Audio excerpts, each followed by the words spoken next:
Wow, yung potential future nito guys, this is good luck, good fortune, swerte. So hindi lang kayo magsasucess guys, hindi lang kayo sasucceed sa buhay nyo, pero suswertehin pa kayo mga kapiksi.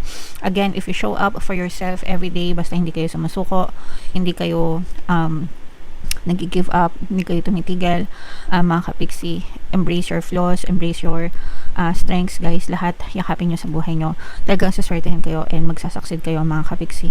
So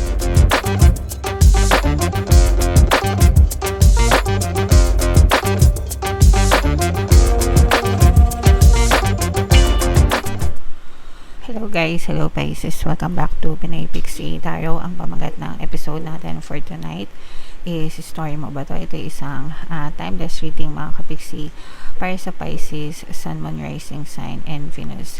Sa reading na to guys, titingnan natin where you are right now, mga potential and challenges nyo, what you need to focus on, your past, present, and future energy guys, mga suggested approach and yung potential future ng story na to guys. So, shuffle ko yung cards, hanapin ko yung energy ng Pisces.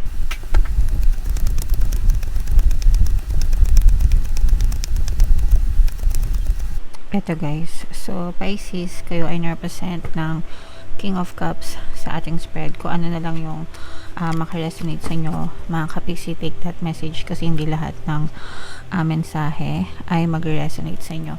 So where you are right now, mga kapiksi, this is success guys, success, tagumpay, victory mga kapiksi. So for some of you, maaaring nandun kayo sa journey ng pagtagumpay nyo sa buhay, nandun kayo sa paglalakbay no, na kung saan gusto nyong sumakses, gusto nyong magtagumpay sa kung ano man yung goal or kung ano man yung desire nyo sa buhay mga kapiksi. Nakikita natin dito na very progressive, may push no, may push, may pagtulak, may progress, parang pinupush nyo yung sarili nyo.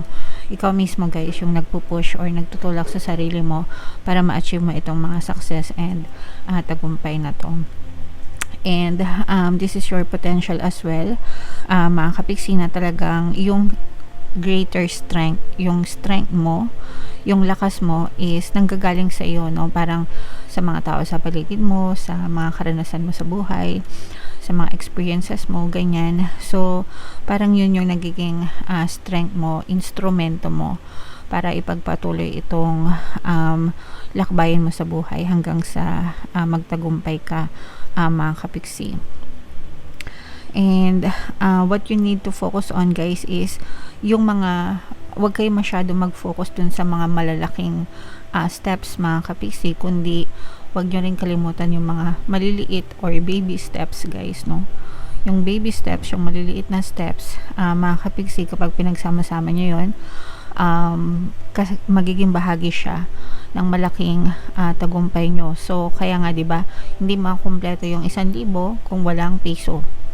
So yung mga piso-piso na yon, pag inipon mo, maaari kang makabuo or makaipon ng libo-libo, milyon-milyon na halaga. Ganun din sa mga goals mo sa buhay, yung mga maliliit na ginagawa mo, yung mga baby steps nga, kaya ng sinabi ko, kapag everyday nag-persist ka and you show up for yourself everyday, you develop the habit na dapat everyday may ginagawa ka para sa tagumpay mo. Doon ka mag-focus mga kapiksi. Okay? And in your recent past, mga kapiksi, kumbaga parang na-identify nyo na in your recent past kung ano talaga yung gusto nyo, kung ano yung laman ng puso nyo, no? So, kumbaga parang kung meron kayong mga pangarap dati pa na nasa puso nyo lang, hanggang ngayon yung pa rin yung pangarap nyo. And kaya nga sabi ko kanina, gagawin nyo ang lahat para mangyari yung mga pangarap na yun, para magtagumpay kayo doon sa pangarap na yun mga kapiksi. Okay?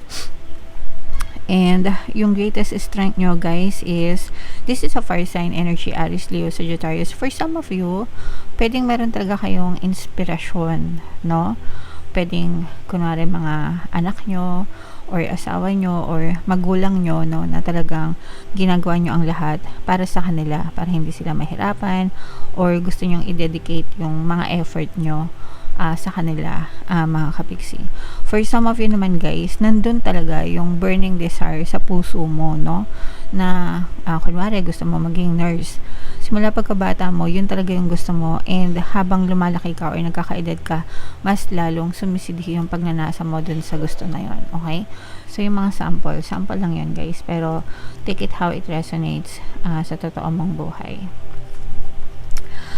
And in the near future, mga kapiksi, eto, dadating yung future na may mga times na magre-regret ka, no? Magsisisi ka, sana ginawa ko to, sana pala sinubukan ko to, sana tinry ko to, sayang naman to, yung mga ganun. So habang wala ka pa dun sa future na yon guys, no, take this moment, yung present moment, na gawin mo na kung ano yung gusto mo, kasi wag mo nang antayin na dumating yung bukas, yung isang araw na sasabihin mo sa sarili mo na sana pala ginawa ko to, sayang naman.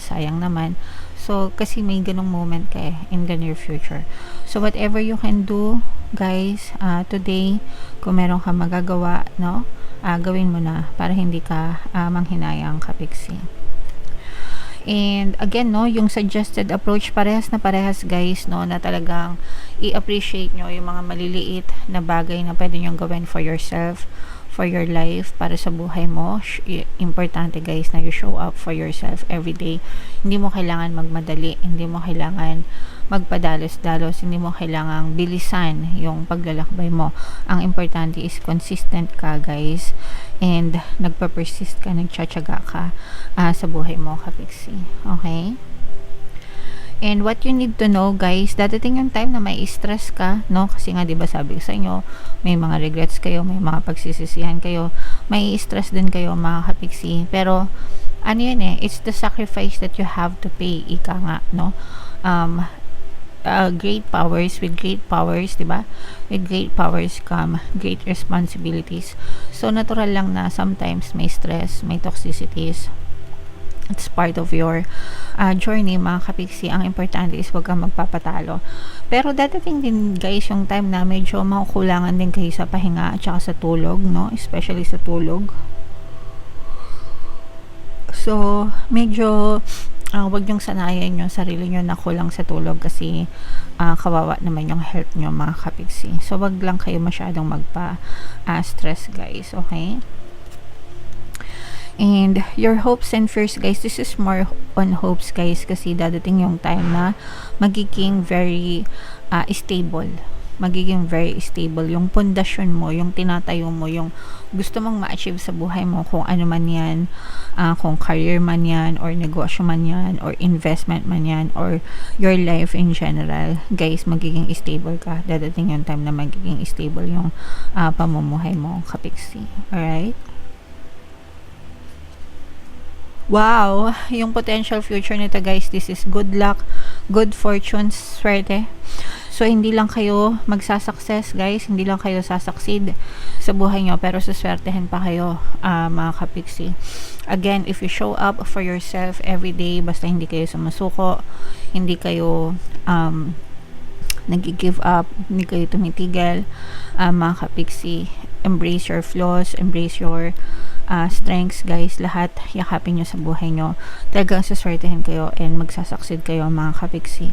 So ito guys, yung chant na palagi kong sinishare sa inyo mga kapiksi, swerte ako sa lahat ng aspeto ng buhay ko. So palagi nyo lang sabihin yung chant na yan guys, and talagang suswertehin kayo. Tested ko na kasi yan mga kapiksi. Yung affirmations na yan, no, every time na sinishare ko sa inyo, talagang ako yung sinuswerte. Kaya naman, palagi nyo din siyang sabihin. I-type nyo na rin sa comment section, mga kapiksi. So, i-main-main nyo na itong swerte, good luck, good fortune, itong mga tagumpay na to sa buhay nyo, guys. And comment down below if nakaresonate kayo sa story na to. Bunot lang tayo ng isa pang card para sa inyong additional na mensahe guys. Habang sinashuffle ko to, panoorin nyo muna yung video natin regarding sa ating paano mag-manifest ng abundance video course. Kapiksi, sawa ka na ba sa mga struggles at hirap sa buhay mo? Masipag ka ba at masikap sa buhay ngunit hindi ka pa rin umaasenso? Ilang beses ka na bang nag-attempt magnegosyo at mag-invest pero palagi ka pa rin nalulugi? Sa pagkakataon na ito ay maaaring may subconscious beliefs ka na nagiging balakid sa iyong pag-unlad at pagyaman. Introducing, paano mag-manifest ng abundance video course. Dito ay matututunan mong ma-overcome ang mga balakid mo para tuluyan ka ng umunlad, umasenso, sumagana, maging matagumpay, successful at maswerte sa iyong kabuhayan, pera, trabaho, negosyo, salapi at kaperahan ng bonggang-bongga. Dali, mag-send na ng email sa pinoypixie@gmail.com at simulan na ang iyong pagyaman ngayon. Alright, so sa lahat ng gusto mag-avail ng course, mayroon tayong paano mag-manifest ng abundance video course, paano mawala ang third party at magkaroon ng harmonious na relationship, paano pabalikin si ex or vice breakup. Sa mga interesado guys, mag-send lang kayo ng email sa pinoypixie@gmail.com. Yun sa mga naghahanap ng pampaswerte guys, Aventurine at saka Citrine yung recommended ko. Check out nyo na, punta kayo sa description box guys. So ito yung image na nakuha natin mga kapiksi. Super ganda. And ito naman yung mensahe. So basahin natin guys. Meron tayong Earth Star Chakra Initiation. You are standing at a gateway into the unknown with trust in your heart, ancient remembering in your soul, and inner illumination to light the way. You have access to the seat of creation, the spark of existence, and the codes that hold the blueprints of who and what we are. So, ito yung sinasabi ko sa inyo guys na where you are right now, nandun kayo sa stage na gusto nyong magtagumpay dun sa buhay nyo mga kapiksi, and that's initiation, that's your starting point guys, no? You know what you want, you identify what you want, you know what you want, and ikaw yung may plano, no? May mga plano ka, ikaw yung accountable or responsible para mag-manifest itong mga desires mo into existence, okay? This place is clear and grounded despite moving through multidimensional realms and able to bridge worlds while functioning in physical reality. The higher you reach for the divine and the realms of spirit, the more important it is to anchor deeply to the earth. So, eto guys, yung ibig sabihin nito is you are trying to manifest things in your physical reality, mga kapiksi. You have plans, diba? May mga plano kayo in your head. There is movement in your head, mga kapiksi, no?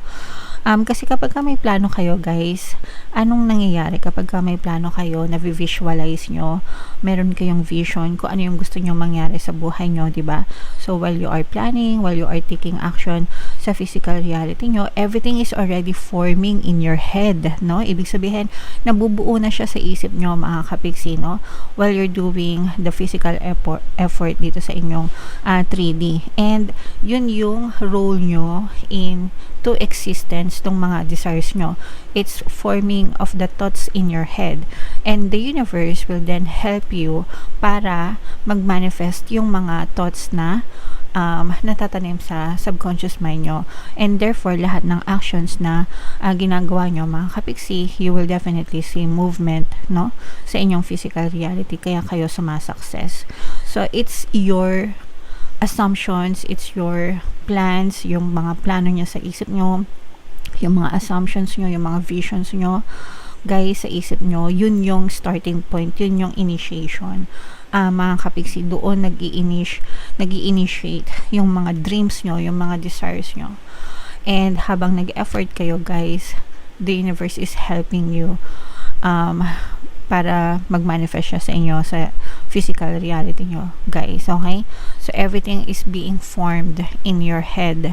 Kaya nga palagi kong sinasabi sa inyo guys, always focus on your desires, always focus on your thoughts, good thoughts, positive thoughts, your visions, your dream life guys, no? I-form nyo siya sa head nyo hanggang sa ma-push out siya sa inyong physical reality mga kapiksi, okay? Your imagination is your real world. It's not just an imagination. Yan yung totoong mundo nyo mga kapiksi, alright? Sana naintindihan nyo guys, and i-mind nyo tong mga swerte na to. And itong mga success na to sa buhay nyo, mga kapiksi. And ito yung ating 2026 kapalaran. Panoorin nyo na. Ito naman yung ating success stories ng paano mag-manifest ng abundance video course. Click here to subscribe, guys. Thank you for liking, sharing, and subscribing. See you next time. I love you all. Have a nice day. Bye-bye.